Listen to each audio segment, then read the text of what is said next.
आदरणीय सभापति महोदय, सम्मानित शिक्षकगण, अति दूर से पधारे हुए अतिथिगण, मदरसा अहमदिया सलफिया के सभी सदस्यगण एवं हमारे प्यारे मित्रों, आज के इस 30वां वार्षिक उत्सव कार्यक्रम में मेरा हार्दिक अभिनंदन स्वीकार करें। अब मैं आपके समक्ष एक संक्षिप्त वक्तव्य प्रस्तुत करने जा रहा हूं, जिनका शीर्षक है संदेशा मोहम्मद सल्लल्लाहु अलैहि वसल्लम की जीवनी।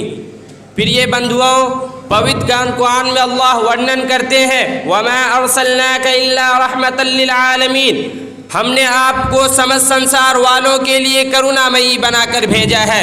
यूँ तो मोहम्मद सल्लल्लाहु अलैहि वसल्लम ने जीवन के प्रत्येक क्षेत्र में दिशा निर्देश बताए हैं। उदाहरण स्वरूप निर्धनों की सहायता करना, विधवाओं की देखभाल करना, अनाथों का पालन पोषण करना, असहायों की सहायता करना, पशुओं एवं पक्षियों पर दया करना, पथभ्रष्ट को सत्य मार्ग पर लाना, समाज में शांति स्थापित करना, अत्याचार एवं के विरोध प्रतिरोध व्यक्त करना आदि। यदि मोहम्मद सल्लल्लाहु अलैहि वसल्लम के इन कर्मों को उचित ढंग से अपने जीवन के व्यवहार में लाया जाए तो समाज की समस्त समस्याएं समाप्त हो जाएगी। प्रिय बंधुओं, इस्लाम धर्म के प्रवर्तक संदेशा मोहम्मद सल्लल्लाहु अलैहि वसल्लम माने जाते हैं। आपका जन्म 571 ईस्वी मक्का कुरैश वंश में हुआ था और आपके पिता का नाम अब्दुल्ला तथा माता का नाम आमना था। जब आप 2 मास के थे तो आपके पिता का देहांत हो गया और जब आप 6 वर्ष के हुए तो आपकी माता चल बसी। आपका पालन पोषण आपके दादा अब्दुल मुत्तलिब ने किया।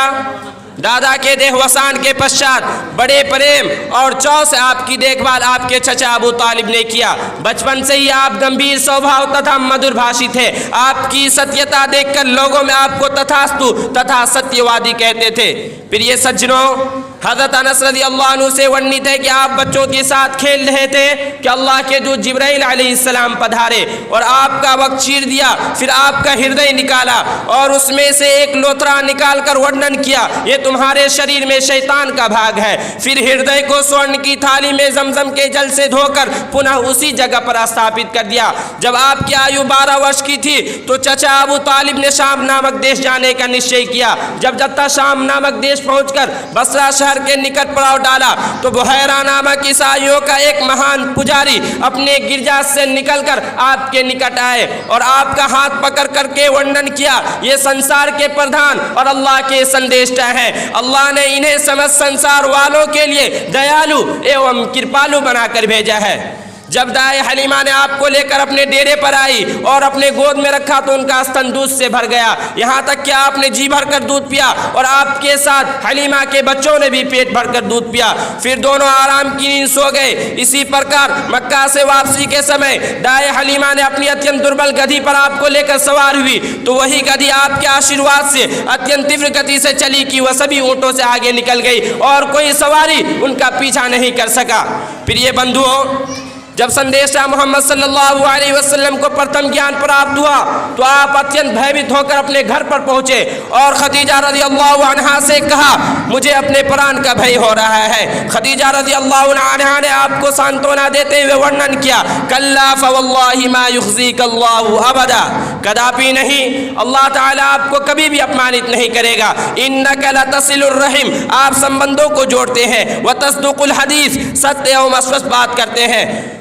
व तहमिलुल कल्ला, असहायों का बोझ उठाते हैं। व तक्सीबुल मादूम, निर्धनों एवं वंचितों को कमा कर देते हैं। व तक़रीज़ ज़ईफ़, अतिथियों का सत्कार करते हैं। व तुईनु अला नवाइबिल हक़, सत्य मार्ग में आने वाली कठिनाइयों में सहायता करते हैं। आप सल्लल्लाहु अलैहि वसल्लम समस्त संसार वालों के लिए दयालु, कृपालु, अध्यापक एवं प्रशिक्षक बनाकर भेजे गए थे। आपका पवित्र जीवन संदेशा बनाए जाने से पूर्व का हो या उसके पश्चात का, प्रत्येक क्षण मानवता की मार्गदर्शन करते हैं। यही कारण है कि जब माता आयशा रज़ियल्लाहु अन्हा से आपके चरित्र, नैतिकता और व्यवहार के बारे में पूछा गया तो उन्होंने वर्णन किया, कान खुलुकुल कुरान, आपका चरित्र कुरान था, अर्थात आपका जीवन कुरान का व्यवहारिक आदर्श रूप था। पवित्र कुरान में अल्लाह ने वर्णन किया, व इन्नका लअला खुलुकिन अज़ीम, पवित्र संदेशा सल्लल्लाहु अलैहि वसल्लम, आपका चरित्र सर्वश्रेष्ठ है। फिर ये बंधुओं, आप सल्लल्लाहु अलैहि वसल्लम के करुणा एवं दया का सर्वोच्च उदाहरण मक्का विजय की घटना है। वह मक्का जहां से आपको निकाला गया था, वह मक्का जहां आपकी हत्या की षड्यंत्र रची गई, वह मक्का जहां आप पर प्राण न्यौछावर करने वाले मित्रों को सताया गया, परंतु इसी मक्का पर जब आपने सन 8 हिजरी में विजय प्राप्त किया तो इतिहास साक्षी है कि आपने किसी से कोई प्रतिशोध नहीं लिया, अपितु आपने वर्णन किया, ला तसरीबा अलैकुमुल यौम व अंतुमुत तुलका, आज तुम लोगों पर तनिक भी अत्याचार नहीं किया जाएगा, तुम सभी लोग स्वतंत्र हो। क्या संपूर्ण इतिहास में मानवता की इस प्रकार की करुणा एवं दया का उदाहरण मिल सकता है? कदापि नहीं। इन्हीं सज्जन पुरुषों के मार्गों पर चलते हुए मदरसा अहमदिया सलफिया के संस्थापक अल्लामा अबू इब्राहिम आरवी रहमहुल्लाह ने विधवाओं का पुनर्विवाह करवा कर उन्हें समाज में सम्मान एवं अधिकार प्रदान किया एवं समाज के हजारों अनाथों, निर्धनों व असहाय बच्चों के लिए इस मदरसा का स्थापना करके उन्हें उचित शिक्षा दीक्षा प्रदान किया।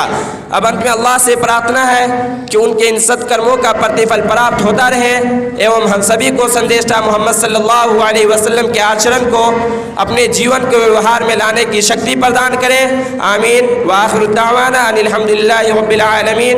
वस्सलामु अलैकुम व रहमतुल्लाहि व बरकातुहू।